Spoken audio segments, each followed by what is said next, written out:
தாய் வீடு செப்டம்பர் 2023. ஸ்டாலின் மீதான அவதூறுகள் பகுதி 4. வரலாற்றின் மூலை முடுக்குகள் பாய்ச்சும் ஒளி. எழுதியவர் தேனா ஞாலசீர்த்தி மீனிலங்கோ. வாசிப்பவர் ஆனந்தராணி பாலேந்திரா. தொடக்க குறிப்புகள். வரலாற்றின் நிகழ்வுகள் குறித்து எமக்கு சொல்லப்பட்டுள்ள கதைகளும் வரையப்பட்டுள்ள சித்திரங்களும் சரியானவை தானா என்ற வினாவை நாம் மீண்டும் மீண்டும் எழுப்ப வேண்டியுள்ளது. ஸ்டாலின் விடயத்திலும் அதைத்தான் செய்ய வேண்டியுள்ளது. ஸ்டாலின் பற்றிய செய்திகளின் மூலங்களாக இருப்பவை 3. முதலாவது, மேற்குலக ஆய்வாளர்கள், ஊடகங்கள் ஆகியவற்றின் வழி அமைந்த செய்திகள், அறிக்கைகள், நூல்கள் என்பன. இவை ஆங்கில மொழியில் எழுதப்பட்டு கெடுபிடி போர் காலத்தில் சோவியத் யூனியனுக்கு எதிரான பிரச்சாரத்தின் கருவியாக பயன்படுத்தப்பட்டவை. இச்செய்திகளில் பெரும்பாலானவை இட்டுக்கட்டப்பட்ட பொய்கள் என்பது நிரூபிக்கப்பட்டுள்ளது. இரண்டாவது மூலம், ஸ்டாலினின் மறைவை அடுத்து அதிகாரத்துக்கு வந்த குருஷோவும் அவரது சகாக்களும் பரப்பிய ஸ்டாலின் குறித்த பொய்கள். இப்பொய்கள் பின்னர் கோர்பச்சோவ் காலத்தில் புத்துயிர் பெற்றன. மூன்றாவது, ட்ரொட்ஸ்கியும் அவர் தம் ஆதரவாளர்களும் பரப்பிய, இன்னும் பரப்புகின்ற பொய்களும் அவதூறுகளும் மூலங்களாக பலரால் பயன்படுத்தப்படுகின்றன. இந்த 3 விடயங்களை கவனத்தில் கொள்ள வேண்டும். முதலாவது, ஸ்டாலின் குறித்து அவரது சமகாலத்து 3ஆம் உலக தலைவர்கள் என்ன நினைத்தார்கள்? ஸ்டாலின் குறித்து அவர்களின் மதிப்பீடு எவ்வகைப்பட்டதாக இருந்தது? இது குறித்து இலகுவில் அறிந்து கொள்ளக்கூடிய வகையில் செய்திகள் இல்லை. ஆனால் வரலாற்றின் மூலை முடுக்குகளில் தேடினால் ஸ்டாலின் குறித்த பல்வேறு மதிப்பீடுகள் கிடைக்கின்றன. இவை கெடுபிடி போர் உச்சத்தில் இருந்த காலத்தில் எழுதப்பட்டவை அல்லது பேசப்பட்டவை. இவை ஸ்டாலின் குறித்த ஒரு சித்திரத்தை வழங்குகின்றன. இரண்டாவதாக, ஸ்டாலின் தவறுகளுக்கு அப்பாற்பட்டவர் அல்ல. அவரது தலைமையில் தவறுகள் நிகழ்ந்துள்ளன. ஆனால் அத்தவறுகள் அனைத்திற்கும் தனியே ஸ்டாலின் மட்டுமே பொறுப்பேற்க வேண்டுமா? தலைமை பதவியில் இருந்த மற்றவர்கள் குற்றமற்றவர்களா? குறிப்பாக ஸ்டாலின் மீது குற்றச்சாட்டுகளை அடுக்கிய குருஷோவ் ஸ்டாலினுடன் தலைமை குழுவில் இருந்தார். முடிவுகள் நீண்ட விவாதங்களின் பின்னர் எடுக்கப்பட்டன என்பது ஆவண காப்பகங்களின் வழி ஆதாரபூர்வமாக நிறுவப்பட்டுள்ளன. எனவே அவர் வாழ்ந்த காலம் எவ்வாறு இருந்தது? குறிப்பாக ரஷ்ய புரட்சியை தொடர்ந்து சோவியத் யூனியனை கட்டமைப்பதில் ஸ்டாலினின் வரலாற்று பாத்திரம் என்ன? 2ஆம் உலகப் போரின் கதாநாயகனாக, இரும்பு மனிதனாக ஸ்டாலின் அனைவராலும் போற்றப்பட்டார். இதன் ஆழ அகலங்கள் என்ன? சோவியத் யூனியனை மிக குறுகிய காலத்தில் முன்னேறிய தொழில்துறை நாடாக எவ்வாறு ஸ்டாலினால் மாற்ற முடிந்தது? இக்கேள்விகளுக்கான பதிலை வரலாற்றின் இடுக்குகளிலேயே தேட வேண்டியுள்ளது. ஏனெனில் 2ஆம் உலகப் போர் பற்றிய கதையாடலே முழுமையாக மாற்றியமைக்கப்பட்டு விட்டது. மூன்றாவது, 2ஆம் உலகப் போரில் சோவியத் யூனியனின் பாத்திரம் என்ன என்ற வினாவை எழுப்பி ஆராய்ந்தால், 2ஆம் உலகப் போரின் தீர்மானகரமான சக்தி சோவியத் யூனியனே என்பதும், ஹிட்லரின் நாக்சிச வெறியாட்டத்தை முடிவுக்கு கொண்டு வந்தது ஸ்டாலினும் சோவியத் மக்களுமே என்ற உண்மையை உணர்த்திவிடுகிறது. இதன் பின்னணியிலும் ஸ்டாலின் குறித்த அவதூறுகளை விளங்கிக் கொள்ளலாம். இக்கட்டுரை ஸ்டாலின் குறித்த ஒரு சித்திரத்தை பெறுவதற்கு வரலாற்றின் மூலை முடுக்குகளை தேடி பயணிக்கிறது. அதன் வழி ஸ்டாலினையும் அவர் மீதான அவதூறுகளையும் விளங்கிக் கொள்ள முன்னர் குறிப்பிட்ட 3 விடயங்களையும் ஆழமாக நோக்க முனைகிறது. ஸ்டாலின் பற்றி 3ஆம் உலகம். ஸ்டாலின் குறித்து 3ஆம் உலக மக்களும் தலைவர்களும் என்ன நினைக்கிறார்கள் என்பது பற்றிய விரிவான தரவுகள் மிக குறைவு. அக்கால பகுதியில் ஸ்டாலின் குறித்து எழுதப்பட்ட குறிப்புகளின் வழியே இதை புரிந்து கொள்ள வேண்டியிருக்கிறது. அமெரிக்க வரலாற்றாசிரியரான ஹாவர்ட் ப்ரூஸ் பிராங்க்லின் ஸ்டாலின் குறித்த தனது மதிப்பீட்டை 1972 பின்வருமாறு முன்வைக்கிறார். ஜோசப் ஸ்டாலினை ஒரு கொடுங்கோலனாகவும் கசாப்பு கடைக்காரனாகவும் நினைத்துக் கொண்டிருந்தேன். லட்சக்கணக்கானோரை சிறையில் அடைத்துக் கொன்று ரஷ்ய புரட்சிக்கு துரோகம் இழைத்து உலகம் முழுவதும் விடுதலை போராட்டங்களை விற்று சோவியத் மக்களால் வெறுக்கப்படும் அஞ்சும் ஒரு தனிமையான பைத்தியக்காரனாக அவரை நான் நினைத்திருந்தேன். எமக்கு வழங்கப்பட்ட சித்திரம் அவ்வாறானதாகவே இருந்தது. ஆனால் இன்று சுமார் 1 பில்லியன் மக்களுக்கு ஸ்டாலின் ஒரு ஆதர்சமாக திகழ்கிறார். நமது முதலாளித்துவ உலகில் நாம் திட்டமிட்டு நம்ப வைக்கப்பட்டதற்கு மாறாக சீனா, வியட்நாம், கொரியா மற்றும் அல்பேனியாவின் மக்கள் ஸ்டாலினை நவீன வரலாற்றின் சிறந்த ஹீரோக்களில் ஒருவராக கருதுகின்றனர். தனிப்பட்ட முறையில் தங்கள் விடுதலையை வென்றெடுக்க உதவினார் என்று நன்றி தெரிவிக்கின்றனர். ஸ்டாலினை நன்கு அறிந்த சோவியத் யூனியனின் தொழிலாளர்கள் மற்றும் விவசாயிகள் இந்த கருத்தை பகிர்ந்து கொள்கிறார்கள். ஏறக்குறைய 2 தசாப்தங்களாக சோவியத் ஆட்சியாளர்கள் ஸ்டாலினை பற்றிய முதலாளித்துவ உலகின் பார்வையை சோவியத் மக்களை ஏற்றுக்கொள்ளச் செய்ய அல்லது குறைந்தபட்சம் அவரை மறக்கச் செய்ய திட்டமிட்டு முயன்றனர். அவர்கள் அவரை வரலாற்று புத்தகங்களிலிருந்து வெளியேற்றினர். அவரது நினைவு சின்னங்களை உடைத்தனர். மேலும் அவரது உடலை கல்லறையில் இருந்து அகற்றினர். ஆயினும் கூட அனைத்து கணக்குகளின்படி பெரும்பான்மையான சோவியத் மக்கள் இன்னும் ஸ்டாலினின் நினைவை மதிக்கிறார்கள். ஸ்டாலின் ஒரு சிறந்த இராணுவ தலைவர் மற்றும் 2ஆம் உலகப் போரின் முக்கிய பாசிச எதிர்ப்பு மூலோபாயவாதி என்ற உண்மையை யாராலும் மறுக்கவியலாதுள்ளது. சோவியத் மக்களின் பொருளாதார முன்னேற்றத்திற்கு அவர் முக்கியமான பங்களிப்பை செய்துள்ளார் என்று ஒப்புக்கொள்ளப்பட்டது. ஒரு சமீபத்திய சோவியத் திரைப்படம் ஸ்டாலினை அவர் இறப்பதற்கு பல ஆண்டுகளுக்கு முன்பு ஒரு அமைதியான, பகுத்தறிவு நிறைந்த, புத்திசாலித்தனமான தலைவராக காட்டுகிறது. ஆனால் சோவியத் யூனியனின் ஆட்சியாளர்கள் இன்னும் ஸ்டாலினை படிக்க விடாமல் மக்களை தடுக்க முயற்சிக்கின்றனர். அவர்கள் பொறுப்பேற்றதும் அவர்களின் முதல் செயல்களில் ஒன்று அவரது எழுத்துக்களுக்கு தடை விதித்தது. 1934 வரையிலான காலப்பகுதியை உள்ளடக்கிய ஏற்கனவே வெளிவந்திருந்த 13 தொகுதிகளில் அமைந்த அவரது சேகரிக்கப்பட்ட படைப்புகளின் வெளியீட்டை அவர்கள் நிறுத்தினர். இது அவரது வாழ்க்கையின் கடைசி 20 ஆண்டுகளில் ஸ்டாலினின் எழுத்துக்களை பெறுவதை உலகம் முழுவதும் கடினமாக்கியது. மேற்குலகில், குறிப்பாக அமெரிக்காவில் 1920களின் முற்பகுதியில் இருந்து மார்க்சிசம் லெனினிசத்தை பிரதிநிதித்துவப்படுத்துவதாக கூறிக்கொண்டு அடிப்படையில் 2 எதிரெதிர் வகைமைகள் உருவாகின. ஒன்று ஸ்டாலினுடையது, மற்றொன்று ட்ரொட்ஸ்கியினுடையது. ட்ரொட்ஸ்கியின் படைப்புகள் பல மலிவான பதிப்புகளில் எளிதில் கிடைக்கின்றன. அவற்றுக்கு அரச ஆதரவும் கூட உண்டு. ஆனால் ஸ்டாலினின் எழுத்துக்கள் எதுவும் வெளியாவதில்லை.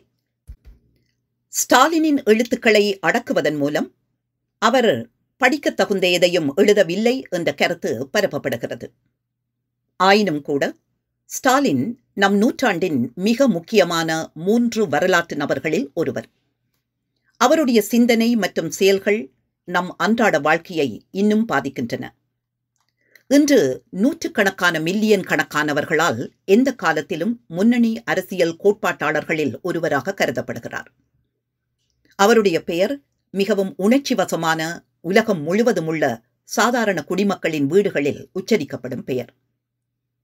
கடந்த அரை நூற்றாண்டில் மார்க்சிய லெனினிச கோட்பாட்டின் வளர்ச்சியை நன்கு அறிந்த எவருக்கும் ஸ்டாலின் வெறுமனே செயல்திறனை மாத்திரம் கொண்டவர் அல்ல என்பது தெரியும். மாவோ அவரை நம் காலத்தின் மிகப்பெரிய மேதை என்று பெயரிடுகிறார். தன்னை ஸ்டாலினின் சீடர் என்று அழைக்கிறார். மேலும் ஸ்டாலினின் தத்துவார்த்த படைப்புகள் இன்னும் உலக கம்யூனிச புரட்சிகர மூலோபாயத்தின் மையமாக இருப்பதாக வாதிடுகிறார். ஸ்டாலின் குறித்த புறநிலை அல்லது நடுநிலை மதிப்பீடு என்று எதுவும் இருக்க முடியாது என்பதை முதலில் நாம் அங்கீகரிக்க வேண்டும். ஏனெனில் வரலாறு அவ்வாறு இயங்குவதில்லை. இதற்கு சில உதாரணங்களை பார்க்கலாம். சில வர்க்கங்களின் பார்வையில் ஜார்ஜ் வாஷிங்டன் ஒரு திமிர் பிடித்த அயோக்கியன். அவரது நாடு, மன்னர் மற்றும் கடவுளுக்கு துரோகம் இழைத்தவர். ஒரு கண்டத்திற்கு படுகொலைகளையும் குழப்பத்தையும் கொண்டு வந்த ஒரு துரோகி. ஆபிரகாம் லிங்கன் மில்லியன் கணக்கானவர்களின் இறப்புக்கும் பைபிளால் அங்கீகரிக்கப்பட்ட உறவின் அடிப்படையில் நாகரிகமான, பண்பட்ட, இணக்கமான சமுதாயத்தின் அழிவுக்கும் காரணமாக இருந்தவர்.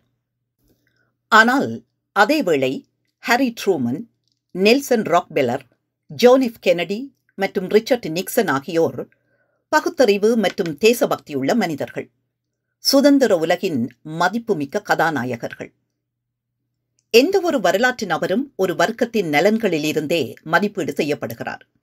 இதற்கு ஸ்டாலினும் விலக்கல்ல. அதிகார வர்க்கத்திற்கும் முதலாளித்துவத்திற்கும் சிம்ம சொப்பனமாக இருந்த ஸ்டாலினை அதிகார வர்க்கம் கொடுங்கோலனாகவும் மோசமாகவுமே வரலாற்றில் சித்தரிக்கும். அது இயல்பானதே. ஸ்டாலின் உழைக்கும் மக்களின் நலன்களை முன்னிலைப்படுத்தினார். தனது வேலையை சிறப்பாக செய்ததால் இந்த பொருளாதார அமைப்பில் இருந்து இலாபம் ஈட்டும் அனைவருக்கும் அவர் மோசமானவராகவே தெரிவார். மேலும் அந்த அமைப்பால் பாதிக்கப்பட்டவர்களால் அவர் பாராட்டப்படுவார். ஸ்டாலின் குறித்த கேள்வி அவரது குறிக்கோள்களை பகிர்ந்து கொள்பவர்களுக்கும் அதை எதிர்ப்பவர்களுக்கும் முற்றிலும் வேறுபட்டது. மூன்றாம் உலக நாடுகளில் உள்ள புரட்சியாளர்கள் ஸ்டாலினை பற்றிய அறிவியல் மதிப்பீட்டை கொண்டிருக்கிறார்கள். ஏனென்றால் அவர் 30 முக்கியமான ஆண்டுகளாக உலகப் புரட்சியின் முக்கிய தலைவராக இருந்தார் என்ற உண்மை அவர்களுக்கு மிகவும் பட்டவர்த்தனமாக தெரியும். ஸ்டாலினின் பங்களிப்பு குறித்து 1939 மாவோ சேதுங் எழுதிய வரிகளையும் இங்கு நினைவூட்ட வேண்டும். ஸ்டாலினின் 60வது பிறந்த நாளையொட்டி மாவோ ஸ்டாலின் சீன மக்களின் நண்பர் என்று தலைப்பிட்டு பின்வருமாறு எழுதினார். தோழர் ஸ்டாலினுக்கு 60 வயதாகிறது. அவரது பிறந்த நாளை அறிந்த உலகெங்கிலும் உள்ள அனைத்து புரட்சியாளர்களின் இதயங்களில் இருந்தும் அன்பான வாழ்த்துகள் பெருக்கெடுக்கும் என்று நாம் உறுதியாக நம்பலாம். ஸ்டாலினை வாழ்த்துவது சம்பிரதாயம் அல்ல. ஸ்டாலினை வாழ்த்துவதென்பது அவரையும் அவரது நோக்கத்தையும் ஆதரிப்பது, சோஷலிசத்தின் வெற்றியை ஆதரிப்பது, மேலும் அவர் சுட்டிக்காட்டும் மனிதகுலத்தின் முன்னோக்கி செல்லும் வழியை ஆதரித்து இது நமது அன்பான நண்பருக்கு ஆதரவளிப்பதாகும். இன்று பெரும்பான்மையான மனிதர்கள் துன்பத்தில் உள்ளனர். மேலும் ஸ்டாலின் சுட்டிக்காட்டிய பாதை மற்றும் அவரது உதவியால் மட்டுமே மனிதகுலம் துன்பத்திலிருந்து தன்னை விடுவித்துக் கொள்ள முடியும். நமது வரலாற்றில் மிகவும் கசப்பான துன்பத்தின் ஒரு காலகட்டத்தில் வாழும் சீன மக்களாகிய நமக்கு மற்றவர்களின் உதவி மிக அவசரமாக தேவைப்படுகிறது. ஆனால் நம் நண்பர்கள் யார்? நண்பர்கள் என்று அழைக்கப்படுபவர்கள் சீன மக்களின் சுய பாணியிலான நண்பர்கள், நம்முடன் உண்மையான அனுதாபமுள்ள மற்றும் எங்களை சகோதரர்களாக கருதும் நண்பர்கள். அவர்கள் யார்? அவர்கள் சோவியத் மக்கள் மற்றும் ஸ்டாலின். வேறு எந்த நாடும் சீனாவில் அதன் சலுகைகளை கைவிடவில்லை. சோவியத் யூனியன் மட்டுமே அவ்வாறு செய்துள்ளது. நமது முதல் மாபெரும் புரட்சியின் போது அனைத்து ஏகாதிபத்தியங்களும் எங்களை எதிர்த்தன. சோவியத் யூனியன் மட்டுமே எங்களுக்கு உதவியது. ஜப்பானுக்கு எதிரான எதிர்ப்பு போர் வெடித்ததிலிருந்து எந்த ஏகாதிபத்திய நாட்டின் அரசாங்கமும் எங்களுக்கு உண்மையான உதவியை வழங்கவில்லை. சோவியத் யூனியன் மட்டுமே சீனாவிற்கு உதவியது. சோஷலிசத்தின் நிலம், அதன் தலைவர்கள் மற்றும் மக்கள் மற்றும் சோஷலிச சிந்தனையாளர்கள், அரசியல்வாதிகள் மற்றும் தொழிலாளர்களால் மட்டுமே சீன தேசம் மற்றும் சீன மக்களின் விடுதலைக்கான உண்மையான உதவியை வழங்க முடியும். அவர்களின் உதவியின்றி நமது நோக்கம் இறுதி வெற்றியை பெற முடியாது. சீன மக்களின் விடுதலைக்கான உண்மையான நண்பர் ஸ்டாலின். நமக்கிடையே கருத்து வேறுபாடுகளை விதைக்கும் முயற்சி வெற்றி பெறாது. பொய்களும் அவதூறுகளும் எமது தோழமையை சிதைக்காது. சீன மக்கள் முழு மனதுடன் ஸ்டாலின் உடனான அன்பையும் மரியாதையையும் சோவியத் யூனியனுக்கான நமது உண்மையான நட்பையும் விரும்புகிறார்கள், வழங்குகிறார்கள். ஸ்டாலினின் வரலாற்று பாத்திரத்தை இதன் வழிபட்டே நோக்க வேண்டியுள்ளது. 1920களில் இருந்து அவரது மரணம் 1953 வரை மூன்றாம் உலக நாடுகளின் நேச சக்தியாக, ஆதரவுகரமாக ஸ்டாலின் திகழ்ந்தார். கொலனி ஆதிக்கத்தில் இருந்து பல மூன்றாம் உலக நாடுகள் விடுதலை அடைவதில் அவரின் பங்களிப்பு தீர்க்கமானது. ஸ்டாலின் 20ஆம் நூற்றாண்டு வரலாற்றின் 3 தசாப்தங்களின் வரலாற்று வரைவியலின் அடிநாதமாக இருக்கிறார். 20ஆம் நூற்றாண்டின் போக்கை பற்றிய முக்கியமான கேள்விகளுக்கு விடை தேடினால் ஒரு கட்டத்தில் ஸ்டாலின் என்ற பாத்திரத்தை தவிர்க்க வியலாதது என்ற உண்மை புரியும். ஏழைகளும் உழைக்கும் மக்களும் புரட்சி செய்து அரசியல் அதிகாரத்தை பெறுவது சாத்தியமா?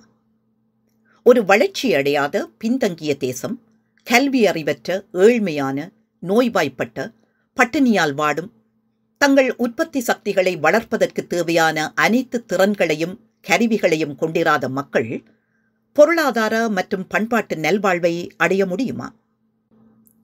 எதிர் புரட்சி சக்திகளால் சுற்றி வளைக்கப்பட்டு தொழில்துறையில் மிகவும் முன்னேறிய போர்க்குணமிக்க நாடுகள் எதிர்க்கும் போது மக்களுக்கான அரசை கட்டியமைக்க முடியுமா? புரட்சிகர வளர்ச்சியின் வெற்றிக்கு என்ன விலை கொடுக்க வேண்டும்? பலதரப்பட்ட மனங்கள், மதங்கள், பண்பாடுகள், மொழிகள் மற்றும் பொருளாதார வளர்ச்சி நிலைகள் உள்ள பல மக்கள் வாழும் பரந்த நிலத்தில் தேசிய ஒற்றுமையை அடைய முடியுமா? தீவிர தேசியவாதம் மற்றும் தொடர்ச்சியான போர் அச்சுறுத்தல் ஆகியவற்றின் மீது அரசாங்கங்கள் சார்ந்திருக்கும் பல்வேறு நாடுகளின் சுரண்டப்படும் மற்றும் ஒடுக்கப்பட்ட மக்களிடையே சர்வதேச ஒற்றுமையை அடைய முடியுமா? பின்னர் பிற்காலத்தில் எந்த ஒரு நவீன தொழில்மயமான சமுதாயத்தின் மக்களுக்கும் அதிக சுதந்திரம் இருக்க முடியுமா? அல்லது அரசு அவர்களுக்கு எதிரியாக இருக்க வேண்டுமா? ஆளும் உயரடுக்கின் சில வடிவங்கள் இல்லாமல் எந்த சமூகமும் வளர முடியுமா? இந்த கேள்விகள் அனைத்தும் நவீனமானவை. இவை முதலாளித்துவத்தின் சகாப்தத்தில் எழுந்தவை. அது அதன் மிக உயர்ந்த வடிவமான நவீன ஏகாதிபத்தியத்தை அடைந்து உலகப் புரட்சியின் சகாப்தமாகிய 20ஆம் நூற்றாண்டின் முக்கியமான அம்சங்கள். இந்த கேள்விகள் ஒவ்வொன்றும் ஸ்டாலினிடம் தவிர்க்க முடியாமல் நம்மை அழைத்துச் செல்கின்றன. ஸ்டாலின் ஆட்சி அதிகாரத்தில் இருந்த காலகட்டத்தில் சோவியத் புரட்சியின் மற்றும் உண்மையில் உலகப் புரட்சியின் அனைத்து சாதனைகள் மற்றும் அனைத்து தோல்விகள், அனைத்து பலங்கள் மற்றும் அனைத்து பலவீனங்களும் ஸ்டாலின் என்ற நபரில் மையங்கொள்கின்றன. இது நடந்த நடக்காத அனைத்திற்கும் அவர் தனிப்பட்ட முறையில் பொறுப்பு என்றோ அல்லது அவர் செய்ததை வேறு யாரும் செய்திருக்க முடியாது என்றோ சொல்கின்ற முடிவுக்கு வருவதற்காக அல்ல. மாறாக குறித்த 3 தசாப்த கால உலக அரசியலில், இன்னும் குறிப்பாக 3ஆம் உலக நாடுகளின் அரசியல் எதிர்காலத்தில் தவிர்க்கவியலாமல் சோவியத் யூனியனின் நிழல் படிந்திருந்தது. இங்கு ஒன்றை நாம் புரிந்து கொள்ள வேண்டும். அனைத்து வரலாற்று நாயகர்களைப் போலவும் அவர் காலத்தால் உருவாக்கப்பட்ட மற்றும் அந்த கால முரண்பாடுகளை கொண்டவராகவே நாம் அவரை பார்க்க வேண்டும். அதன் அடிப்படையில் மதிப்பிட வேண்டும். இதற்கு 3ஆம் உலக மக்கள் ஸ்டாலின் குறித்து என்ன நினைத்தார்கள் என்பது முக்கியமானது. ஸ்டாலின் மறைந்த செய்தி கிடைத்தவுடன் இந்திய பாராளுமன்ற அமர்வுகளை இடைநிறுத்திய இந்திய பிரதமர் ஜவஹர்லால் நேரு உரையாற்றினார். அவ்வுரையெங்கும் அவர் ஸ்டாலினை மார்ஷல் ஸ்டாலின் என்றே அழைத்தார். 2ஆம் உலகப் போரில் மகத்தான பங்களிப்பை நினைவு கூர்ந்தே அவ்வாறு நேரு அழைத்தார். தனது உரையில் மார்ஷல் ஸ்டாலினை பற்றி நாம் நினைக்கும் போது கடந்த 35 ஆண்டுகால வரலாற்றின் சித்திரம் திரைப்படமாக நம் கண்முன்னே விரிகிறது. இங்குள்ள நாம் அனைவரும் இந்த காலத்து பிள்ளைகள் இதனால் பல வழிகளில் பாதிக்கப்பட்டுள்ளோம்.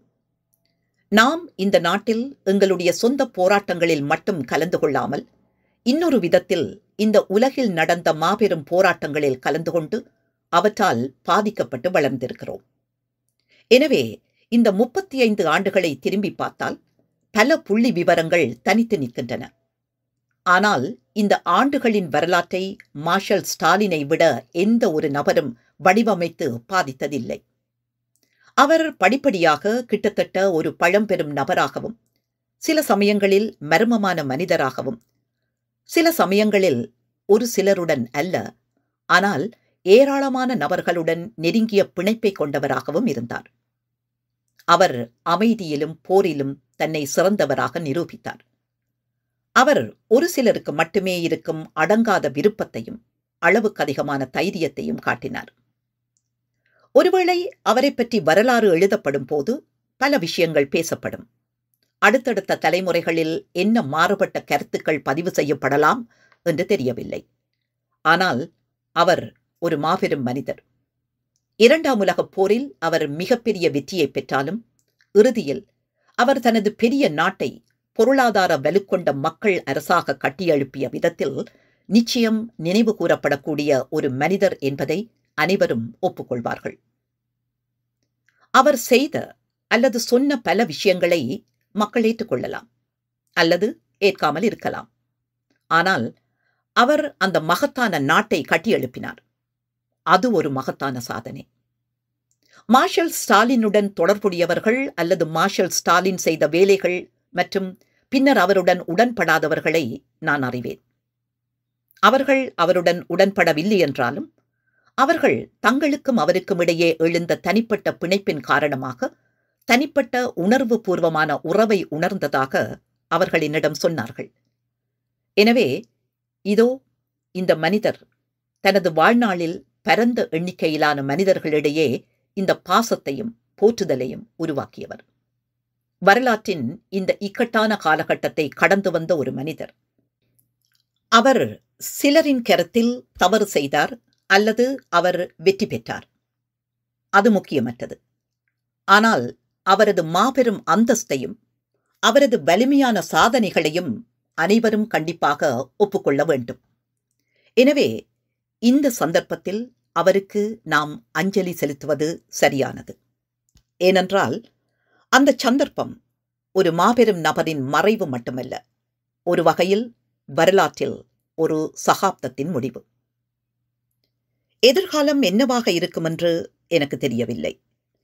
ஆனால் சந்தேகத்துக்கு இடமின்றி மார்ஷல் ஸ்டாலின் மறைந்தாலும் அவர்களின் மனதிலும் இதயத்திலும் அவர் கொண்டிருந்த பெரும் பிடியின் காரணமாக அவரது செல்வாக்கும் நினைவாற்றலும் தொடர்ந்து மக்களின் மனதை பயிற்சி செய்து அவர்களை ஊக்குவிக்கும். உலக அரங்கில் அவருக்கு பெரும் எதிரிகளாக இருந்த சிலர் உட்பட பல நபர்களால் அவர் விவரிக்கப்பட்டுள்ளார்.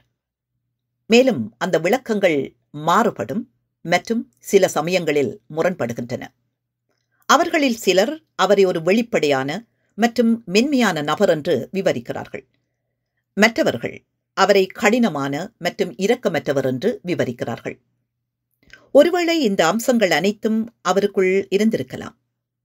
எப்படி இருந்தாலும் ஒரு பெரிய உருவம் மறைந்துவிட்டது. அவர் தர்க்க ரீதியாக சோவியத் அரசின் தலைவராக இல்லை. ஆனால் மார்ஷல் ஸ்டாலின் ஒரு தேசத்தின் தலைவரை விட உயர்வானவராக இருந்தார். அவர் பதவியை வகித்தாலும் இல்லாவிட்டாலும் அவர் சிறந்தவராக இருந்தார். அனைவராலும் மதிக்கப்பட்டார். மேலும் அவரது செல்வாக்கு பொதுவாக அமைதிக்கு ஆதரவாக பயன்படுத்தப்பட்டது என்று நான் நம்புகிறேன். போர் வந்ததும் தன்னை ஒரு சிறந்த போர் வீரனாக நிரூபித்தார். ஆனால் நமக்கு கிடைத்த அனைத்து தகவல்களிலிருந்தும் நாம் ஒரு முடிவுக்கு வர முடியும். அவர் தனது செல்வாக்கு முழுவதையும் அமைதியை நிலைநாட்டவே செலவழித்தார். பிரச்சனைகள் மற்றும் மோதல்களில் கூட சமாதானத்திற்கு ஆதரவாக இருந்தார். அவர் காலமானதால் அமைதிக்கு ஆதரவாக இருந்த அந்த செல்வாக்கு இனி கிடைக்காது என்று நான் உறுதியாக நம்புகிறேன். அவரது மரணம் இந்த பிரச்சினைக்குரிய உலகத்தை பற்றி சிந்திக்கவும், இந்த உலகில் அமைதியை பாதுகாக்கவும், மேலும் பேரழிவுகள் மற்றும் பேரழிவுகளை தடுக்க முன்பை விட அதிகமாக முயற்சி செய்யவும் வேண்டும் என்ற செய்தியை சொல்கிறது. அமைதியை பாதுகாத்து தக்க வைத்து அதற்காக இடையறாது போராடிய அந்த உருவம் மறைந்துவிட்டது. ஜவஹர்லால் நேருவின் வார்த்தைகள் ஸ்டாலின் இந்தியாவால் எவ்வாறு பார்க்கப்பட்டார் என்பதற்கான ஒரு வரைபடத்தை தருகிறது. அமைதியின் பாதுகாவலராக ஸ்டாலினை நேரு நோக்கினார். குறிப்பாக 2ஆம் உலகப் போரை தொடர்ந்து வல்லாதிக்க நோக்கோடு மேற்குலக நாடுகள் கொலனி ஆதிக்கத்தை தொடர்வதற்கும் புதிய கொலனிகளை உருவாக்குவதற்கும் சோவியத் யூனியன் தடையாக இருந்தது. இது பல 3ஆம் உலக நாடுகளில் கொலனி ஆதிக்கத்தில் இருந்தான விடுதலையை துரிதப்படுத்தியது. ஸ்டாலின் குறித்த நேருவின் இச்சித்திரம் முக்கியமானது. 1953 ஸ்டாலின் மறைந்ததை அடுத்து அதிகாரத்துக்கு வந்த குருஷ்சோவ் ஸ்டாலின் மீதான அவதூறுகளை பரப்பத் தொடங்கினார். இது மிகப்பெரிய குழப்பத்திற்கு வழிவகுத்தது. இந்த பின்புலத்தில் 1956ஆம் ஆண்டு ஏப்ரல் மாதம் 5ஆம் திகதி மாவோ வரலாற்றில் ஸ்டாலினின் இடம் என்ற தலைப்பில் ஒரு குறிப்பு எழுதினார். அக்குறிப்பு மிகவும் முக்கியமானது. ஸ்டாலின் குறித்த அவதூறுகளுக்கு எதிராக எழுதப்பட்ட முதலாவது குறிப்பாக இதை கொள்ள முடியும். 1956 பிப்ரவரி மாதம் 24 க்ருஷ்சோவ் 20வது காங்கிரஸில் ஸ்டாலின் மீதான குற்றச்சாட்டுகளை அடுக்கினார். இந்த பின்புலத்திலேயே இக்குறிப்பை நோக்க வேண்டும். லெனினின் மரணத்திற்கு பிறகு கட்சி மற்றும் அரசின் தலைமை தலைவராக ஸ்டாலின் ஆக்கப்பூர்வமாக பயன்படுத்தப்பட்டு மார்க்சிசம் லெனினிசத்தை வளர்த்தார். லெனினிசத்தின் பாரம்பரியத்தை அதன் எதிரிகளான ட்ரொட்ஸ்கியர்கள், ஜினோவிவிட்டிகள் மற்றும் பிற முதலாளித்துவ முகவர்களுக்கு எதிராக பாதுகாக்கும் போராட்டத்தில் ஸ்டாலின் மக்களின் விருப்பங்களையும் வெளிப்படுத்தினார். தன்னை ஒரு சிறந்த மார்க்சிய லெனினிச போராளியாக நிரூபித்தார். ஸ்டாலின் சோவியத் மக்களின் ஆதரவை பெற்று வரலாற்றில் முக்கிய பங்காற்றியதற்கு காரணம், சோவியத் யூனியன் கம்யூனிஸ்ட் கட்சியின் மற்ற தலைவர்களுடன் சேர்ந்து சோவியத் யூனியனில் சோசியலிசத்தின் வெற்றியை கொண்டு வந்து நிலைமைகளை உருவாக்கியதுதான். ஹிட்லருக்கு எதிரான போரில் சோவியத் யூனியனின் வெற்றிக்காக சோவியத் மக்களின் இந்த வெற்றிகள் உலகின் தொழிலாள வர்க்கம் மற்றும் அனைத்து முற்போக்கான மனிதகுலத்தின் நலன்களுக்கு இணங்கின. எனவே ஸ்டாலினின் பெயர் உலகம் முழுவதும் பெரிதும் போற்றப்படுவது இயற்கையானது. ஆனால் லெனினிச கொள்கையை சரியாக பயன்படுத்துவதன் மூலம் உள்நாட்டிலும் வெளிநாட்டிலும் இத்தகைய உயர்ந்த மரியாதையை பெற்ற ஸ்டாலின் தனது சொந்த பங்களிப்பை பற்றிய தவறான புரிதலின் விளைவாக அவரது சில நடவடிக்கைகள் அடிப்படை மார்க்சிய லெனினிச கருத்துகளுக்கு எதிரானவையாக இருந்தன. வரலாற்றில் தலைவர்கள் பெரும் பங்கு வகிப்பதாக மார்க்சிய லெனினிஸ்டுகள் கருதுகின்றனர். மக்களின் நலன்களையும் விருப்பங்களையும் பிரதிநிதித்துவப்படுத்தவும், அவர்களின் வரலாற்று போராட்டங்களில் முன்னணியில் நிற்கவும், அவர்களின் தலைவர்களாக பணியாற்றவும் கூடிய முன்னோடிகள் மக்களுக்கும் அவர்களது கட்சிகளுக்கும் தேவை. ஆனால் கட்சி அல்லது நாட்டின் எந்த தலைவரும் கட்சி மற்றும் வெகுஜனங்களுக்கு மத்தியில் தம்மை உயர்த்தி கொள்ளும் போது மக்கள் மத்தியில் இல்லாமல் அவர் மக்களிடமிருந்து தன்னை அந்நியப்படுத்தும் போது அவர் அனைத்து துறையிலும் ஊடுருவும் நுண்ணறிவை கொண்டிருப்பதை நிறுத்துகிறார். இவ்வாறான ஒரு நிலையின் விளைவால் ஸ்டாலினை போன்ற மிகச்சிறந்த ஆளுமை கூட சில முக்கியமான விஷயங்களில் உண்மைக்கு புறம்பான தவறான முடிவுகளை எடுப்பதை தவிர்க்க முடியவில்லை. விவசாயத்தின் மேலும் வளர்ச்சி மற்றும் விவசாயிகளின் பொருளாதார நலன் ஆகியவற்றில் அவர் சரியான கவனம் செலுத்த தவறினார். அவர் சர்வதேச கம்யூனிஸ்ட் இயக்கத்தில் சில தவறான ஆலோசனைகளை வழங்கினார். குறிப்பாக யூகோஸ்லாவியாவின் பிரச்சினையில் தவறான முடிவை எடுத்தார். இந்த பிரச்சினைகளில் ஸ்டாலின் அகநிலைவாதம் மற்றும் ஒருதலைப்பட்சமான தன்மைக்கு முழு பலியாகி புறநிலை யதார்த்தத்திலிருந்தும் வெகுஜனங்களிலிருந்தும் தன்னை தனிமைப்படுத்திக் கொண்டார். ஸ்டாலினின் படைப்புகள் முன்பு போலவே இன்னும் தீவிரமாக ஆய்வு செய்யப்பட வேண்டும். அவற்றில் மதிப்புள்ள அனைத்தையும் ஒரு முக்கியமான வரலாற்று மரபு என்று நாம் ஏற்றுக்கொள்ள வேண்டும். குறிப்பாக அவர் லெனினிசத்தை பாதுகாத்து அனுபவங்களை சரியாக சுருக்கமாக கூறிய பல படைப்புகள் மிகவும் முக்கியமானவை. அவையே சோவியத் யூனியனை கட்டியெழுப்பின. எல்லாவற்றிலும் ஸ்டாலின் தவறு செய்ததாக சிலர் கருதுகின்றனர். இது ஒரு கடுமையான தவறான கருத்து. ஸ்டாலின் ஒரு சிறந்த மார்க்சிஸ்ட் லெனினிஸ்ட். அதே நேரத்தில் அவர் பிழைகள் என்று உணராமல் பல தவறுகளை செய்தார். நாம் ஸ்டாலினை வரலாற்று கண்ணோட்டத்தில் பார்க்க வேண்டும். அவர் எங்கு சரி எங்கு தவறு செய்தார் என்பதை சரியான மற்றும் முழுமையான பகுப்பாய்வு செய்து அதிலிருந்து பயனுள்ள படிப்பினைகளை பெற வேண்டும். அவர் செய்த சரியும் தவறும் இரண்டும் சர்வதேச கம்யூனிஸ்ட் இயக்கத்தின் நிகழ்வுகள் மற்றும் காலத்தின் முத்திரையை தாங்கியது. ஒட்டுமொத்தமாக எடுத்துக்கொண்டால் சர்வதேச கம்யூனிஸ்ட் இயக்கம் நூற்றுக்கணக்கான ஆண்டுகள் பழமையானது மற்றும் அக்டோபர் புரட்சியின் வெற்றிக்கு 39 ஆண்டுகள் மட்டுமே ஆகிறது. புரட்சிகர பணியின் பல துறைகளில் அனுபவம் இன்னும் போதுமானதாக இல்லை. பெரிய சாதனைகள் செய்தாலும் இன்னும் குறைகளும் தவறுகளும் இருக்கின்றன. இந்த பின்புலத்திலேயே ஸ்டாலின் நோக்கப்பட வேண்டும். மாவோ இந்த குறிப்பில் சொல்கின்ற 3 விடயங்கள் கவனத்திற்குரியன. முதலாவது, ஸ்டாலின் ஒரு மிகச்சிறந்த மார்க்சிஸ்ட் லெனினிஸ்ட். அவர் அதை கோட்பாட்டு ரீதியிலும் நடைமுறையிலும் முன்னெடுத்தார். ஒருபுறம் லெனினிய மரபில் மார்க்சியத்தை கட்டியெழுப்பி தத்துவார்த்த செழுமையுள்ளதாக மாற்றினார். அவ்வகையில் ஒரு கோட்பாட்டாளர் ஆவார். மறுபுறம் சோவியத் யூனியனில் அதை நடைமுறைப்படுத்தியதனோடு தத்துவார்த்தத்துக்கான ஒரு நடைமுறையை செயல்படுத்தினார். அதனோடு தத்துவத்திலிருந்து நடைமுறையையும் நடைமுறையிலிருந்து தத்துவத்தையும் வளர்த்தெடுத்தார். இது மார்க்சிய வரலாற்றின் மிகவும் முக்கியமானதும் தனிச்சிறப்பானதுமான பணியாகும். இரண்டாவது, ஸ்டாலின் தவறுகள் இழைத்திருக்கிறார். அவை கோட்பாட்டு ரீதியானதாகவும் நடைமுறை ரீதியானதுமான தவறுகள். அவை விமர்சனத்துக்கு உள்ளாக்கப்பட வேண்டும். மூன்றாவது, ஸ்டாலினை அவர் வாழ்ந்த வரலாற்று பின்புறத்தில் வைத்தே மதிப்பிடவோ விமர்சிக்கவோ முடியும். ஏனெனில் சர்வதேச கம்யூனிச இயக்கம் ஸ்டாலினோடு தொடங்கவும் இல்லை, முடியவும் இல்லை. 1950களின் பின்பகுதியில் சோவியத் யூனியனுக்கும் மக்கள் சீனத்துக்கும் இடையில் தத்துவார்த்த முரண்பாடுகள் தோற்றம் பெற்றன. இவற்றின் மையமாகவும் ஸ்டாலினே இருந்தார். இருதரப்புக்கும் இடையிலான கருத்து மோதல்கள் மாபெரும் விவாதம் என்று அழைக்கப்பட்டன.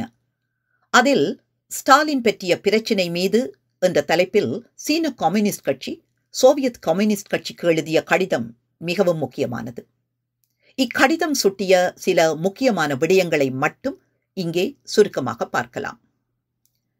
தனிநபர் வழிபாட்டை எதிர்ப்பது என்ற சாட்டில் தோழர் க்ருஷ்சோவ் ஸ்டாலினை முழுவதுமாக மறுத்தபோது க்ருஷ்சோவ் மிகவும் தவறாகவும் உள்நோக்கம் கொண்டவராகவும் இருந்தார் என்று சீன கம்யூனிஸ்ட் கட்சி எப்போதும் கருதி வந்திருக்கிறது. ஸ்டாலினை எவ்வாறு மதிப்பிடுவது, ஸ்டாலினை பற்றி என்ன அணுகுமுறையை மேற்கொள்வது என்பது ஸ்டாலினை மட்டுமே மதிப்பிடும் ஒன்றல்ல.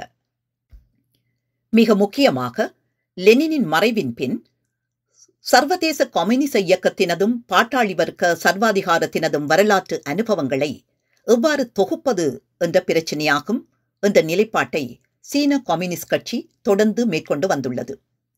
ஸ்டாலினுடைய நிறைகளையும் குறைகளையும் பற்றி முழுமையான விஞ்ஞான ரீதியான ஆய்வை வரலாற்று பொருள் முதல்வாத அடிப்படையில் மேற்கொள்ள வேண்டும் என்று சீன கம்யூனிஸ்ட் கட்சி தொடர்ந்து வலியுறுத்தி வந்ததோடு ஸ்டாலினை முழுவதுமாக மறுதலிக்கக்கூடிய அகவயமான பண்பாடற்ற கருத்து முதல்வாத வரலாற்று ஆய்வு முறையையும் தாம் தோன்றித்தனமான வரலாற்று புரட்டலையும் தொடர்ந்து எதிர்த்து வந்துள்ளது. ஸ்டாலின் சித்தாந்த சமூக வரலாற்று வேர்களை கொண்ட தவறுகளை செய்தார் என்பதை சீன கம்யூனிஸ்ட் கட்சி இடைவிடாது கூறி வந்துள்ளது. ஸ்டாலின் உண்மையாகவே புரிந்த தவறுகளை விமர்சிப்பது அவசியம். அடிப்படையில்லாமல் அவர் மீது சுமத்தப்பட்ட குற்றங்களை அல்ல. மேலும் ஒரு சரியான நிலைப்பாட்டிலிருந்து சரியான முறைகளில் அது செய்யப்பட வேண்டும். ஆனால் நாங்கள் ஸ்டாலின் பற்றிய முறையற்ற விமர்சனத்தையும் தவறான நிலைப்பாட்டிலிருந்து தவறான முறைகளில் செய்யப்படும் விமர்சனத்தையும் இடைவிடாது எதிர்த்து வந்துள்ளோம். ஸ்டாலினுடைய தகுதிகளும் தவறுகளும் வரலாற்று ரீதியான புறநிலை யதார்த்த வகைப்பட்டவை. இரண்டையும் ஒப்பிடும்போது அவருடைய நிறைகள் அவருடைய குறைகளை விட மிகுதியானவை என்பதை காண முடிகிறது. அவர் பிரதானமாக சரியானவராக இருந்தார். அவருடைய தவறுகள் இரண்டாம் பட்சமானவையாகவே இருந்தன. ஸ்டாலினுடைய சிந்தனைகளையும் பணிகளையும் ஒட்டுமொத்தமாக தொகுத்து பார்க்கும்போது ஒவ்வொரு நேர்மையான கம்யூனிஸ்டும் சந்தேகத்துக்கிடமின்றி வரலாற்றுக்கு மதிப்பு கொடுத்து ஸ்டாலினிடம் இருந்த பிரதானமானவற்றை முதலில் கவனிப்பர். எனவே ஸ்டாலினுடைய தவறுகள் சரியான வகையில் மதிப்பிடப்பட்டு விமர்சிக்கப்பட்டு களையப்படும் போது ஸ்டாலினுடைய வாழ்க்கையில் பிரதானமாக இருந்தவற்றை பாதுகாப்பதும் அவர் பாதுகாத்து வளர்த்த மார்க்சிய லெனினியத்தை பாதுகாப்பதும் அவசியமாகும். இரண்டாம் பட்சமானவையாக மட்டுமே இருந்த ஸ்டாலினுடைய தவறுகள் வரலாற்று படிப்பினையாக எடுத்துக்கொள்ளப்படுமாயின் அது பயனுள்ளதாக இருக்கும். ஸ்டாலினை பாதுகாப்பதாக சீன கம்யூனிஸ்ட் கட்சி மீது சோவியத் கம்யூனிஸ்ட் கட்சி தலைவர்கள் குற்றம் சாட்டுகிறார்கள். ஆம், நாங்கள் ஸ்டாலினை பாதுகாக்கவே செய்கிறோம். க்ருஷ்சோவ் வரலாற்றை திரித்து ஸ்டாலினை முழுவதுமாக மறுதலிக்கும் போது இயல்பாகவே நாங்கள் சர்வதேச கம்யூனிச இயக்கத்தின் நலன்களையொட்டி ஸ்டாலினை பாதுகாக்க வேண்டிய தவிர்க்க முடியாத வரலாற்று கடமையை ஏற்றுள்ளோம். லெனின் அருங்காட்சியகத்திலிருந்து ஸ்டாலினுடைய உடலை அப்புறப்படுத்த க்ருஷ்சோவ் தனது உயர்ந்த பதவியை பயன்படுத்திக் கொள்ள முடிந்தது. ஆனால் அவர் எவ்வளவுதான் முயன்றாலும் உலகெங்கும் உள்ள மக்கள் மனதிலிருந்தும் சோவியத் மக்களின் மனதிலிருந்தும் ஸ்டாலின் மீதான மாபெரும் பற்றுதலை நீக்குவதில் ஒருபோதும் வெற்றி பெற முடியாது. மார்க்சிய லெனினியத்தை ஒரு வழியிலோ அல்லது இன்னொரு வழியிலோ திரித்து புரட்டுவதற்கு க்ருஷ்சோவ் தன்னுடைய உயர்ந்த பதவியை பயன்படுத்திக் கொள்ள முடியும். ஆனால் அவர் என்னதான் முயன்றாலும் உலகெங்கும் உள்ள மார்க்சிய லெனினியவாதிகளால் பாதுகாக்கப்பட்ட, ஸ்டாலினால் பாதுகாக்கப்பட்ட மார்க்சிய லெனினியத்தை தூக்கி எறிவதில் ஒருபோதும் வெற்றியடைய முடியாது. இந்த கடிதம் சோவியத் யூனியன் கம்யூனிஸ்ட் கட்சி மத்திய குழுவின் பகிரங்க கடிதத்தின் மீதான சீன கம்யூனிஸ்ட் கட்சியின் இரண்டாவது விமர்சனமாக அமைந்தது. இக்கடிதம் மாவோ முன்னர் சுட்டிக்காட்டிய 3 விடயங்களை மீளவும் வலியுறுத்தியதோடு ஸ்டாலின் மீதான விமர்சனங்கள் எவ்வாறு நோக்கப்பட வேண்டும் என்பதற்கான அடிப்படையை வழங்கியது. இவ்விரு குறிப்புகளின் அடிநாதம் வரலாற்றில் ஸ்டாலினின் பங்கையும் அதன் வழிபட்டு அவரையும் விமர்சனத்துக்கு உள்ளாக்குவதாகும். வரலாற்றின் நாயகனா, வரலாற்று நாயகனா? ஸ்டாலின் என்ன செய்தார்? ரஷ்ய புரட்சியில் அவரது பாத்திரம் என்ன? புரட்சி நிகழ்ந்தபோது ரஷ்யாவின் நிலை என்ன? 1953 அவர் மரணிக்கும் போது அந்நாட்டின் நிலை என்ன? போன்ற மிக அடிப்படையான கேள்விகளை நோக்குவது முக்கியம். முதலாம் உலகப்போர் தொடங்கிய போது ரஷ்ய பேரரசு கல்வி அறிவு, உற்பத்தி திறன், தொழில்நுட்பம் மற்றும் உடல் நலன், பொது சுகாதாரம் ஆகியவற்றின் மிக குறைந்த அளவிலான பல்வேறு மொழிகளை பேசும், பல்வேறு மக்கள் வசிக்கும் பரந்த வளர்ச்சியடையாத நிலங்களை கொண்டிருந்தது. நிலப்பிரபுத்துவ சமூக உறவுகள் இன்னும் அந்த நிலங்களில் பலவற்றில் நிலவின. ஜாரிச ரகசிய போலீஸ், உத்தியோகபூர்வமாக ஒழுங்கமைக்கப்பட்ட இராணுவ பயங்கரவாதிகளின் குழுக்கள் ஆகியவற்றை கொண்ட ஒரு பரந்த அதிகாரத்துவம் பட்டினி கிடக்கும் தொழிலாளர்களையும் விவசாயிகளையும் தொடர்ந்தும் வேலை வாங்குவதற்கு பயன்பட்டது. முதலாம் உலகப்போர் இந்த பிரச்சினைகளை நெருக்கடி நிலைக்கு கொண்டு வந்தது. இலட்சக்கணக்கானோர் கந்தல் துணிகளை அணிந்து வெறும் வயிற்றுடன் அடிக்கடி எதிரில் இருப்பவர்கள் எப்போது விழுவார்கள் என்று காத்திருந்து இறந்தனர். 1917 போல்ஷிவிக்குகள் அதிகாரத்தை கைப்பற்றிய போது ரஷ்யாவின் பெரிய நகரங்கள் உட்பட முழு பரந்த ரஷ்ய பேரரசும் குழப்பத்தில் இருந்தது. புரட்சியின் பின்னர் புதிய அரசாங்கம் ஆட்சி செய்ய தொடங்குவதற்கு முன் மிக பாரிய நெருக்கடியை எதிர்கொண்டது. பழைய ஆட்சியின் நிலப்பிரபுகள், முதலாளிகள் மற்றும் இராணுவ தளபதிகள் ஆகியோர் பிரிட்டன், பிரான்ஸ், ஜப்பான் ஆகியவற்றின் இராணுவ படைகளுடன் சேர்ந்து புரட்சியை தோற்கடிக்க முயன்றார்கள். அவர்கள் திரட்டக்கூடிய அனைத்து படைகளையும் உடனடியாக ஒன்றிணைத்தனர். போலந்து, அமெரிக்கா மற்றும் பிற முதலாளித்துவ நாடுகளில் இருந்து கூடுதல் இராணுவ குழுக்கள் இவர்களுடன் இணைந்தன. சைபீரியாவிலிருந்து ஐரோப்பிய ரஷ்யா வரை, வெண்கடல் முதல் உக்ரைன் வரை 3 ஆண்டுகள் ஒரு மோசமான உள்நாட்டுப் போர் மூண்டது. இப்போரே புரட்சியின் பின்னர் சோவியத் புரட்சியாளர்கள் எதிர்நோக்கிய முதலாவதும் முக்கியமானதுமான சவாலாகும். 1920 உள்நாட்டுப் போர் முடிவுக்கு வந்தபோது விவசாய உற்பத்தியானது போருக்கு முந்தைய வறுமையால் பாதிக்கப்பட்ட கிராமப்புறங்களின் பாதிக்கும் குறைவாக இருந்தது. தொழில்துறையின் நிலைமை இன்னும் மோசமாக இருந்தது. பல சுரங்கங்கள் மற்றும் தொழிற்சாலைகள் அழிக்கப்பட்டன. போக்குவரத்து துண்டிக்கப்பட்டது. மூலப்பொருட்கள் மற்றும் ஏனைய உற்பத்திப் பொருட்களின் இருப்புகள் தீர்ந்துவிட்டன. பெரிய அளவிலான தொழில்துறையின் உற்பத்தியானது போருக்கு முன்பு இருந்ததனை விட 1/7 பங்காக குறைந்தது. மேலும் வெளிநாட்டு இராணுவ தலையீட்டிற்கு எதிரான போராட்டம் இன்னும் 2 வருடங்கள் தொடர வேண்டியிருந்தது. ஜப்பானிய மற்றும் அமெரிக்க துருப்புகள் சைபீரியாவின் ஒரு பகுதியை இன்னும் வைத்திருந்தன. முக்கிய துறைமுக நகரான விளாடிவோஸ்டாக் அவர்கள் வசம் இருந்தது. இது 1922 வரை மீண்டும் கைப்பற்றப்படவில்லை. 1922 லெனினுக்கு முதல் பக்கவாதம் ஏற்பட்டது. இந்த கட்டத்தில் இருந்து மத்திய குழுவின் பொதுச் செயலாளராக இருந்த ஸ்டாலின் கட்சியின் முதன்மை தலைவராக செயற்படத் தொடங்கினார். ஸ்டாலினின் கொள்கைகள் லெனின் இறந்த ஆண்டான 1924ஆம் ஆண்டிலேயே செயற்படுத்தப்பட்டன. மேலும் 1927 வாக்கில் பல்வேறு எதிர்பிரிவுகள் தோற்கடிக்கப்பட்டன. ஸ்டாலினை நாம் மதிப்பிடுவதாயின் 1953இல் அவர் இறக்கும் போதான சோவியத் யூனியனை 1920களின் ஆரம்ப மற்றும் நடுப்பகுதியில் இருந்த சோவியத் யூனியனின் நிலைமைகளுடன் ஒப்பிட வேண்டும். 1920களின் முற்பகுதியில் சோவியத் யூனியன் பற்றாக்குறையின் நிலமாக இருந்தது. பசி எல்லா இடங்களிலும் இருந்தது. வெகுஜன பஞ்சம் கிராமப்புறங்களில் பெரும்பகுதி முழுவதும் பரவியது. தொழில்துறை உற்பத்தி மிகவும் குறைவாக இருந்தது. மேலும் தொழில்துறையின் தொழில்நுட்ப நிலை மிகவும் பின்தங்கிய நிலையில் இருந்தது.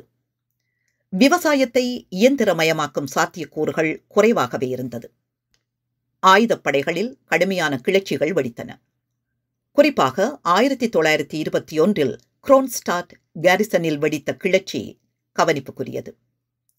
1924 அளவில் பெரிய அளவிலான விவசாயிகள் கிளர்ச்சிகள் வெடித்தன. குறிப்பாக ஜோர்ஜியாவில் பெரிய நகரங்களுக்கு வெளியே மின்சாரம் இல்லை. விவசாயம் என்பது கிராமப்புற முதலாளிகளால் குலாக்கள் கைப்பற்றப்பட்ட விவசாயிகள் மற்றும் நடுத்தர அளவிலான பண்ணைகளை அடிப்படையாக கொண்டது. நாட்டின் பெரும்பாலான பகுதிகளில் சுகாதார பாதுகாப்பு கிட்டத்தட்ட இல்லாதிருந்தது. நவீன தொழில்கள், விவசாயம், சுகாதாரம் மற்றும் கல்வி வளர்ச்சிக்கு தேவையான தொழில்நுட்ப அறிவு மற்றும் திறன்கள் ஒரு சிலரின் கைகளில் குவிந்தன. அவர்கள் பெரும்பாலும் சோஷலிசத்தை எதிர்த்தார்கள். அதே நேரத்தில் பெரும்பான்மையான மக்கள் கல்வி அறிவு அற்றவர்களாகவும் கல்வியை பற்றி சிந்திக்க முடியாதவர்களாகவும் இருந்தார்கள். சோவியத் யூனியன் தன்னை சுற்றியுள்ள சக்தி வாய்ந்த முதலாளித்துவ நாடுகளால் கட்டுப்படுத்தப்பட்டு உலகில் தனிமைப்படுத்தப்பட்டது. பொருளாதார தடைகள் விதிக்கப்பட்டு இந்த சிவப்பு அச்சுறுத்தலை துடைப்பதற்கான உறுதிமொழிகளில் ஒருவரையொருவர் மிஞ்சும் அளவுக்கு முதலாளித்துவ நாடுகள் முண்டியடித்தன. அனைவரும் அதிகாரப்பூர்வமாக சோவியத் யூனியனை அங்கீகரிக்க மறுத்தனர். பிரித்தானியா தலைமையில் ஐரோப்பா முழுவதும் எதிர்ப்புரட்சி உச்சத்தில் இருந்தது. அமெரிக்காவில் தொழிலாளர் சங்கங்களை அடித்து நொறுக்க ரஷ்ய புரட்சி சிவப்பு அச்சுறுத்தல் எனப்பட்டு ஒரு சாக்காக பயன்படுத்தப்பட்டது. முதலாளித்துவ உலகின் பல பகுதிகளில், குறிப்பாக ஜப்பான் மற்றும் இத்தாலியில் 1924இல் முசோலினி சர்வாதிகார அதிகாரத்தை எடுத்துக்கொண்டார். பாசிசம் ஆட்சி அதிகாரமானது. உலகின் பெரும்பாலான பகுதிகள் ஐரோப்பிய சக்திகளின் கொலனிகளையும் நவ கொலனிகளையும் கொண்டிருந்தன. 1953இல் ஸ்டாலின் இறந்தபோது சோவியத் யூனியன் உலகின் இரண்டாவது பெரிய தொழில்துறை, அறிவியல் மற்றும் இராணுவ சக்தியாக இருந்தது. மேலும் இந்த எல்லா பகுதிகளிலும் அமெரிக்காவை முந்துவதற்கான தெளிவான அறிகுறிகளை காட்டியது. சோவியத் யூனியன் பேரழிவுகரமான இழப்புகளை சந்தித்த போதிலும் ஜெர்மனி, ருமேனியா, ஹங்கேரி மற்றும் பல்கேரியாவின் பாசிச சக்திகளை தோற்கடித்தது. சோவியத்தின் மக்கள் ஒன்றுபட்டனர். பட்டினி மற்றும் கல்வி அறிவின்மை சோவியத் முழுவதிலிருந்து அகற்றப்பட்டது. விவசாயம் முழுவதுமாக ஒருங்கிணைக்கப்பட்டு வினைத்திறனான உற்பத்தி நடைமுறையில் இருந்தது. நோய் தடுப்பும் சுகாதார பாதுகாப்பும் உலகில் மிகச்சிறந்ததாக இருந்தது. மேலும் விதிவிலக்காக உயர்தர மருத்துவ சிகிச்சை அனைத்து குடிமக்களுக்கும் இலவசமாக கிடைத்தது. அனைத்து நிலைகளிலும் கல்வி இலவசமாக இருந்தது. வேறெந்த நாட்டையும் விட அதிகமான புத்தகங்கள் சோவியத் யூனியனில் வெளியிடப்பட்டன. வேலையில்லாமல் யாரும் திண்டாடவில்லை.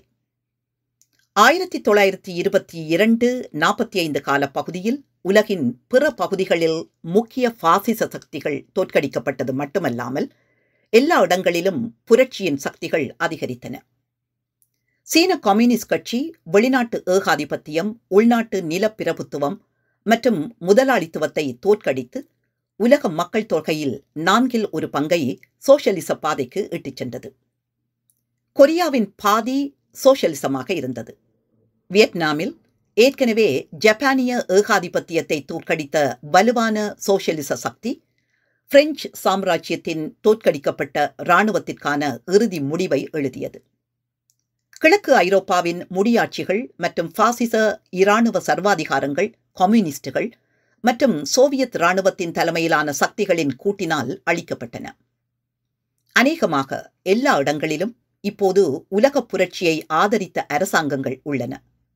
குறைந்தபட்சம் அவை தொழிலாளர்கள் மற்றும் விவசாயிகளின் அரசாங்கங்கள் என்ற உரிமை கோருகின்றன. பிரான்ஸ் மற்றும் இத்தாலி ஆகிய இரு நாடுகளிலும் மிகப்பெரிய அரசியல் கட்சியாக கம்யூனிஸ்ட் கட்சி வளர்ச்சியடைந்திருந்தது. ஐரோப்பிய காலனிகள் மற்றும் புதிய காலனிகள் மத்தியில் தேசிய விடுதலை இயக்கங்கள் முன்னோக்கி எழுச்சி பெற்றன. 1946 மற்றும் 1949 இடையில் மட்டும் Burma, Indonesia, India, Pakistan, Laos, Libya, Ilangai, Jordan மற்றும் பிலிப்பீன்ஸ் ஆகிய உலக மக்கள் தொகையில் 1/3 பகுதியை உள்ளடக்கிய நாடுகளால் குறைந்தபட்சம் பேரளவிலான தேசிய சுதந்திரம் அடையப்பட்டது. ஆபிரிக்க கண்டம் முழுவதும் விடுதலை போராட்டங்களால் அதிர்ந்தது. 1920களின் தொடக்கத்தில் அல்லது நடுப்பகுதியில் இருந்ததை விட 1953இல் கம்யூனிச உலகப் புரட்சிக்கான நிலைமை ஒப்பிட முடியாத அளவிற்கு முன்னேறியிருந்தது என்பதை அனைவரும் ஒப்புக்கொள்ள வேண்டும். நிச்சயமாக ஸ்டாலின் குறித்த மதிப்பீட்டை செய்யும் போது இது கவனத்தில் கொள்ளப்பட வேண்டும். இந்த விடயங்களை புறக்கணித்துவிட்டு ஸ்டாலினை மதிப்பீடு செய்ய முடியாது. நிறைவு குறிப்புகள். ஸ்டாலின் பற்றிய மதிப்பீடுகள் அவசியமானவை, தவிர்க்கவியலாதவை. 20ஆம் நூற்றாண்டின் தவிர்க்கவியலாத ஆளுமை பற்றிய விரிவான பார்வை அவசியம் என்பதில் மாற்று கருத்து இருக்கவியலாது. ஆனால் அம்மதிப்பீடுகளின் நோக்கம் என்ன? அவை வரலாற்றை வரலாறாக நோக்குகின்றனவா அல்லது கட்டமைக்கப்பட்ட பொய்கள், அவதூறுகளின் வழி நோக்குகின்றனவா என்பதே பிரதான வினாவாகும்.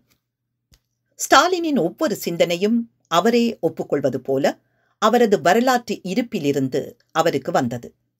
இது அவருக்கு கிடைக்கும் யோசனைகளுக்கும் வரம்புகளை நிர்ணயிக்கிறது. அவர் பாரிஸ் கம்யூனின் அனுபவத்திலிருந்து கற்றுக்கொள்ள வரலாற்றை படித்தார். ஆனால் சீன கலாசார புரட்சியின் படிப்பினைகளிலிருந்து பயனடைந்தமைக்கான ஒரு முழுமையான சித்திரத்தை பார்க்க முடியவில்லை. மேலும் அவர் எடுத்த முடிவுகள் நாம் பார்க்க போவது போல இருபுறமும் நிலையான மற்றும் நிர்ணயிக்கப்பட்ட வரம்புகளை கொண்டிருந்தன.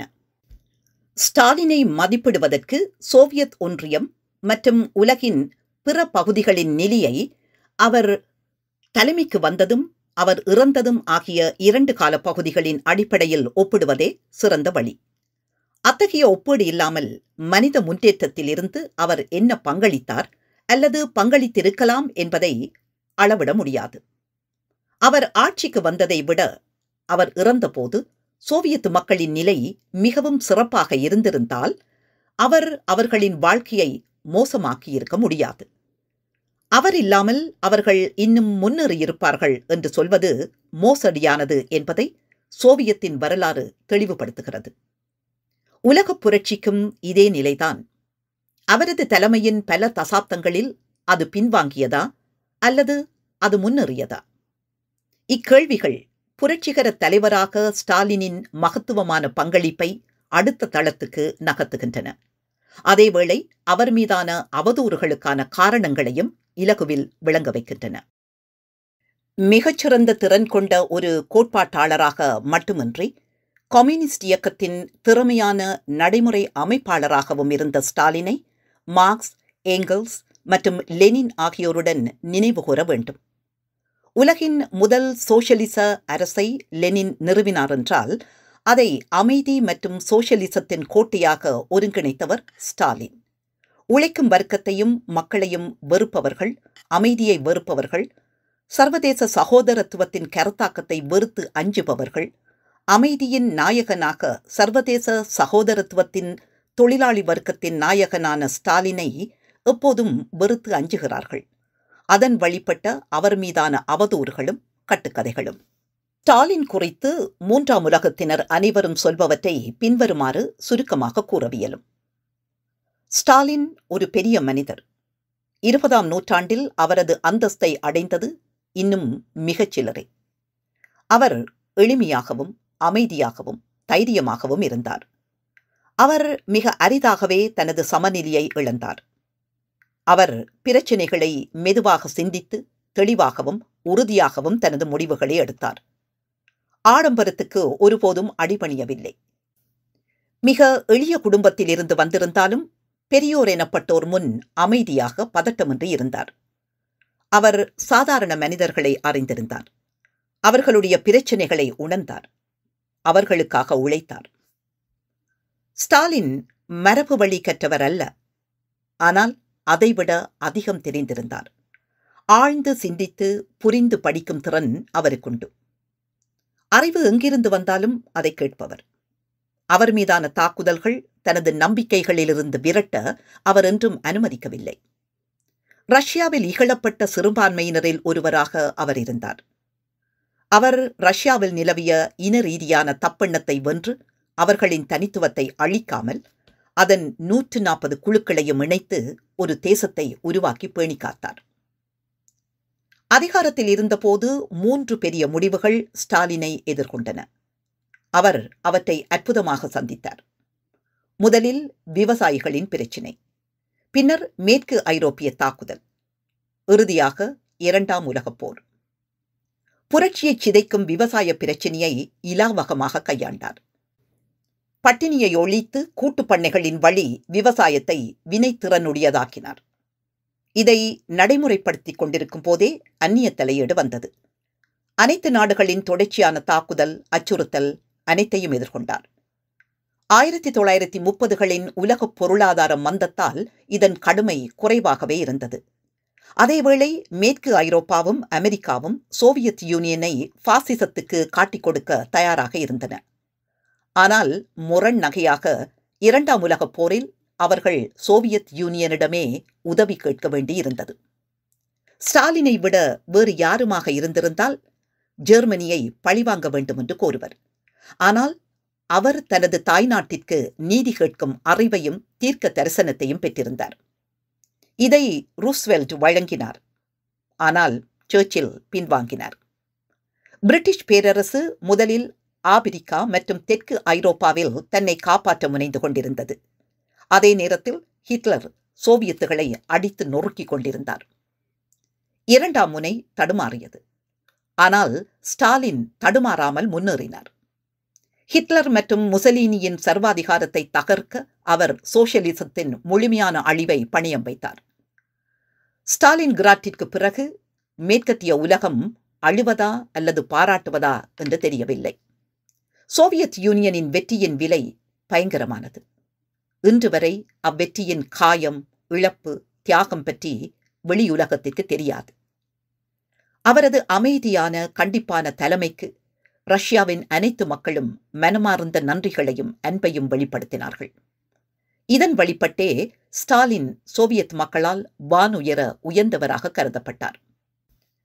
ஸ்டாலின் மறைந்தபோது மாவோ எழுதிய அஞ்சலி குறிப்பின் சில வரிகளுடன் இதை நிறைவு செய்வது பொருத்தம்.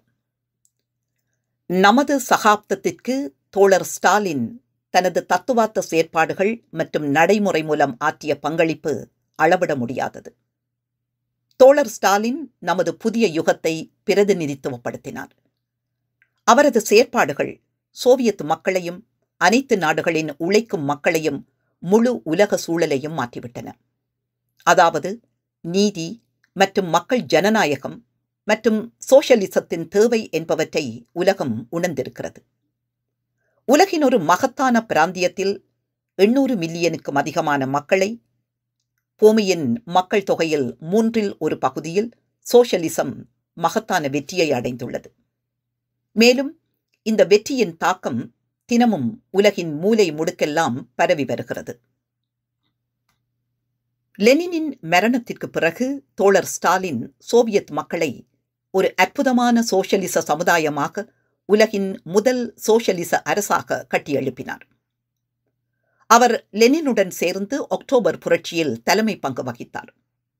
சோவியத் யூனியனில் சோஷலிச கட்டுமானத்தின் வெற்றி சோவியத் யூனியனின் மக்களுக்கு மட்டுமல்ல, முழு உலக மக்களுக்கும் பொதுவான வெற்றியாகும். முதலாவதாக, இந்த வெற்றி மார்க்சிய லெனினிசத்தால் எவ்வாறு உலகெங்கிலும் உள்ள உழைக்கும் மக்களுக்கு உறுதியான கல்வி அறிவு வழங்கவும் ஒரு நல்ல வாழ்க்கையை நோக்கி முன்னேறவும் முடியும் என்பதை நேரடியாக நிரூபித்தது. இரண்டாவதாக, இந்த வெற்றி இரண்டாம் உலகப் போரின் போது மனித குலத்தை பாதுகாத்தது. பாசிச மிருகத்தை முறியடிக்கும் வலிமை பெற்றிருந்தது. பாசிச எதிர்ப்பு போரில் கிடைத்த வெற்றியும் வெற்றிகரமான மக்கள் நல அரசை பல்வேறு இனக்குழுக்களை கொண்ட சோவியத் ஒன்றியமாக கூட்டிணைத்து கட்டிய வெற்றிகளின் பெருமையும் நமது மாபெரும் தோழர் ஸ்டாலினுக்குத்தான் உரித்தாக வேண்டும். நன்றி.